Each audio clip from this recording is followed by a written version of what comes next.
Hi guys, welcome back. I am so happy to have you here. I am so happy to be here right in front of the camera. It's been a minute, but thank God we found our way back. So today I would like us to discuss emotions. I would like to consider myself a very emotional person, and I have struggled with that over the years, especially as an adult, because you don't know what to do with your emotions. Sometimes you're feeling very overwhelmed, especially when you're angry, when you're frustrated, because that is when you don't know what to do with your emotions. When you're happy and when you feel a lot of love and a lot of joy, you know what to do. You're going to hug people, you're going to laugh, you're going to do all these, incredibly amazing things. But when you're angry and you're frustrated and you feel so disappointed, then you're feeling very uncomfortable things and you do not know what to do because those emotions are not pretty and you don't know what to do. Crying is not pretty. So you just sit there in that frustration, and sometimes it's too much and it's too overwhelming, such that you just start crying. You start crying because you're anxious, you're angry, you're frustrated. And so sometimes I have had to deal with emotions in environments that are not very friendly when it comes to dealing with emotions, because society or just the world at large expects you to have a grip on your emotions when you're at work, have a grip on your emotions when you're dealing with family, have a grip on your emotions when you're dealing with strangers who are just stepping on you, have a grip on your emotions. So really what I'm trying to say is the world at large is not giving us space to just express our emotions as is. Well, if you're angry, then yeah, be angry. If you're whatever frustrated, then let out your frustration.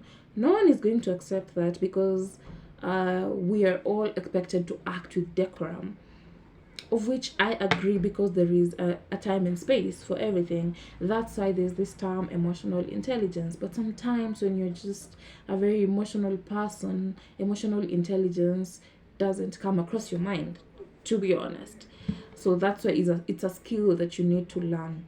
I'm not here to talk about emotional intelligence. I'm just here to normalize having emotions, feeling things very deeply. I am one of the people who feel things very deeply.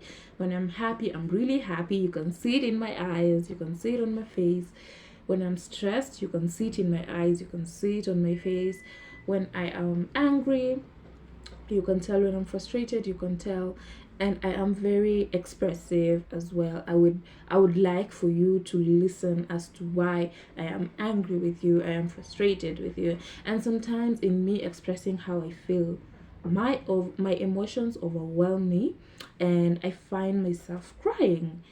And it is so annoying, especially as an adult, because crying is mostly considered a sign of weakness. So you don't want to find yourself crying, especially when you're dealing with somebody who has disappointed you. But it happens, and we are keeping it real here, and we are talking about the things that we actually go through in life.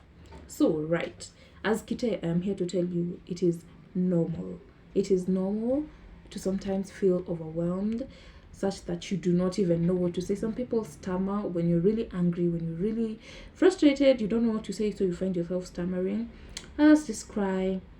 You find yourself shaking. You don't know what to do. You're in this environment, you feel like you're not being heard. Whatever you're trying to say is not being understood. How you're trying to relate is not how things are being perceived. So with that, my thing is, you're not alone. I am in that spectrum. Another person is in that spectrum, and we're all just trying to find the best way to navigate. What I've learned to do is just take a pause. Like, it doesn't have to be pa pa pa pa pa. Like, I feel overwhelmed, I feel disappointed, and now I have to address the issue immediately. I have learned to take a pause, take a minute to breathe. The urge to react is very instant, but try to curb it. Try not to react almost immediately. Sit with your feelings. Go to your notes app on your phone. Try to write everything down. Like, try, imagine you're talking to that person, and type whatever it is you would like to tell them. It is going to help you sort through your feelings.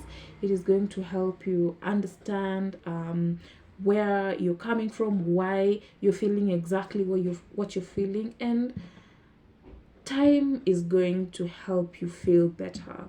So by the time you're addressing this issue, let's say it's even 2 hours later, trust me, you will not be as volatile or as emotional as you were 5 seconds ago. So that is what has helped me along the way, and I have just learned to let things go, especially things that I cannot control. I will not let it steal my peace, steal my joy. I'll surrender it to God and deal with what I can. So I've also learned to just let things be, especially if I cannot change them, if I cannot, and I've done my best, then I'll just let things be.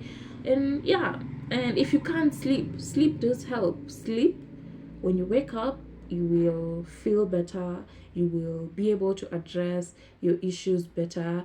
So embrace who you are. If you're an emotional person, do not pretend that you are not. Embrace who you are, so that you're able to find the tools to help you deal with your personality in a much better way, to help you navigate difficult situations in life in a much better way. I hope whatever I have shared is helpful to you, or will be helpful to you. If it is, please hit the share button. Share this video with a family member, with a friend, with a loved one who you think is going to benefit from this.